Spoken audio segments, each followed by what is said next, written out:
নারকেলডাঙ্গায় 1 কোটি টাকা ছিনতাই, ব্যবসায়ীর কাছ থেকে কোটি টাকা ছিনতাইয়ের অভিযোগ। চোখে স্প্রে করে ধারালো অস্ত্রের কোপ দিয়ে ছিনতাইয়ের অভিযোগ উঠেছে। আর সিসি ক্যামেরার ফুটেজ দেখে দুজনকে আটক করেছে পুলিশ। নারকেলডাঙ্গায় ঘটেছে এই ঘটনা, যেখানে 1 কোটি টাকা ছিনতাইয়ের অভিযোগ উঠছে। পার্থপ্রতিম ঘোষ আমাদের প্রতিনিধি রয়েছেন টেলিফোন লাইনে। পার্থপ্রতিম, কিভাবে ঘটলো এই ছিনতাই, কি জানতে পারছো? দেখো শহরে পরপর 3টি ছিনতাইয়ের ঘটনা কিন্তু সামনে আসে। একটি কসবার ঘটনা তুমি দেখেছো, এবং তার পরবর্তীকালে কিন্তু করিয়ার ঘটনা এবং আবারও ছিনতাইয়ের ঘটনা। এবং এক্ষেত্রে যেমনটা ঘটে, যেটা অভিযোগ, যে গত কাল সকালবেলা এক ব্যবসায়ী, তিনি তার ব্যবসার জন্য যে টাকা ছিল ব্যাগের মধ্যে করে প্রায় 1 কোটি টাকা, 500 টাকার নোটের যে বান্ডিল, এরকম 200খানা বান্ডিল নিয়ে যাচ্ছিল। তখন কিন্তু তাকে দুটি মোটর বাইক আসে এবং মোটর বাইকে করে এসে তার চোখে স্প্রে করে দেয় এবং হাতে ধারালো অস্ত্র দিয়ে আঘাত করে এবং ব্যাগটাকে ছিনিয়ে নিয়ে চলে যায়।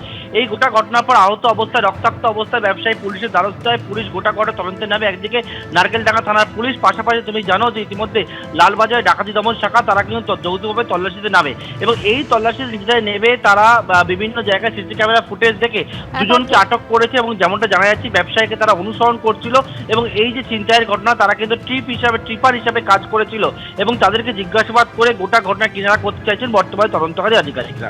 ধন্যবাদ পার্থপ্রতিম।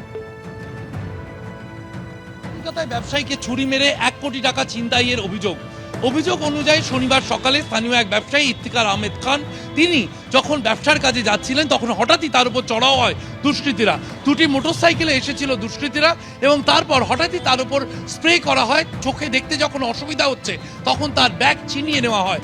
ব্যাগ ছিনতাইয়ে বাধা দেওয়ার সময় তাকে ছুরি দিয়ে আঘাত করা হয়, এমনটা অভিযোগ করেছেন ব্যবসায়ী।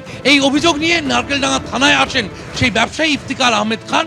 তার অভিযোগের ভিত্তিতে কয়েকজনকে ইতিমধ্যেই আটক করা হয়েছে এবং কয়েকজনকে আটক করে জিজ্ঞাসাবাদ চালিয়ে তদন্ত করছে পুলিশ।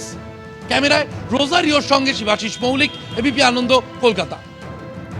প্রসূতি মৃত্যুকাণ্ডে সাসপেনশনের প্রতিবাদ, মেদিনীপুর মেডিকেলে অবস্থান।